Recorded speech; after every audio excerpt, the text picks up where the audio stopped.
Bonjour, je m'appelle Justine Suhenry et j'ai écrit le livre Les temps discordants de la musique, rythme politique et pédagogie qui vient de paraître aux éditions L'Harmattan.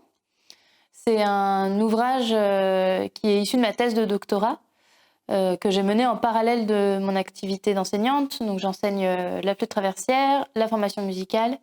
Je suis aussi intervenante en milieu scolaire et auprès de la petite enfance.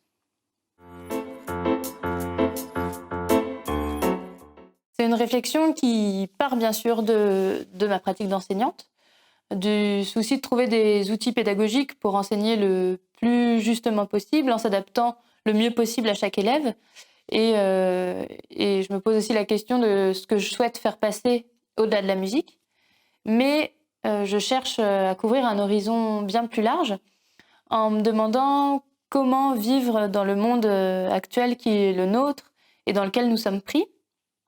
Donc, je ne cherche pas à inventer un autre monde, mais plutôt à réfléchir à comment vivre dans ce monde avec ce qui est déjà là et comment y créer des écarts ou des interstices communs qui, en se multipliant, pourront éventuellement transformer le monde.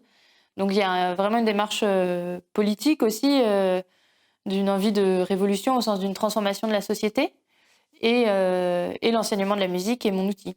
Mais je prétends pas que jouer d'un instrument pourra transformer le monde, mais je pense quand même que ça permet de travailler sur notre perception de soi, des autres, du monde, notamment par rapport à un travail sur notre rapport au temps.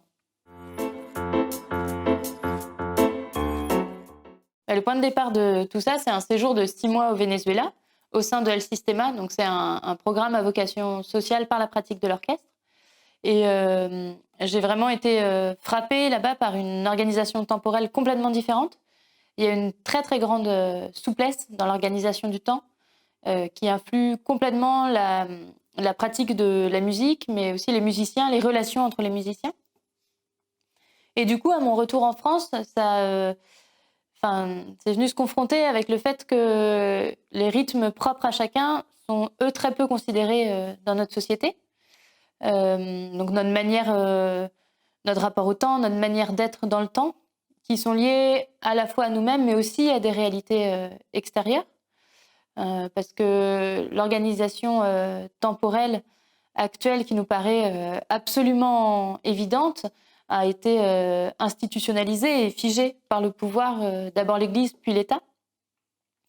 Donc ça nous permet évidemment de vivre ensemble, et c'est absolument nécessaire. Mais ça peut aussi comporter des dérives quand on arrive à une synchronisation trop grande dans notre société qui est régie par un capitalisme mondialisé. Ça entraîne forcément aussi une coordination des corps qui composent cette société.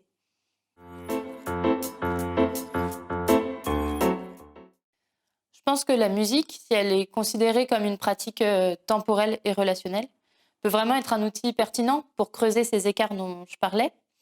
Mais dans ce cas-là, il faut aussi revenir sur notre posture en tant qu'enseignant et sortir de la reproduction de modèles qui nous suivent depuis longtemps.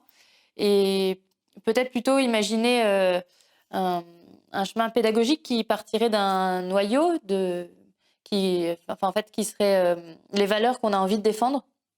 Donc chacun pourrait avoir un noyau qui lui est propre. Moi, ce serait la recherche du meilleur rythme pour chacun, qu'on appelle le rythmie. Et du coup, à partir de ce noyau-là, on peut ouvrir plein de pistes pédagogiques, plein de lignes, plein de connexions. Et ça permet de sortir du par étapes, du tout attendu, de ce qu'on projette en avance sur les élèves, et du coup d'ouvrir un temps aux multiples potentiels. Euh, pour conclure, je trouve qu'on ressent souvent le fait qu'on n'a pas le temps d'inventer une nouvelle forme de vie. On est mis aussi dans un confort dont il est très difficile de sortir. Mais je pense que si on se met dans un processus créatif, déjà, c'est jamais à partir de rien.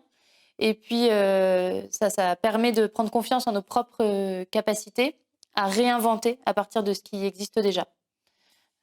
Voilà en tout cas ce que j'essaie de défendre dans mon livre.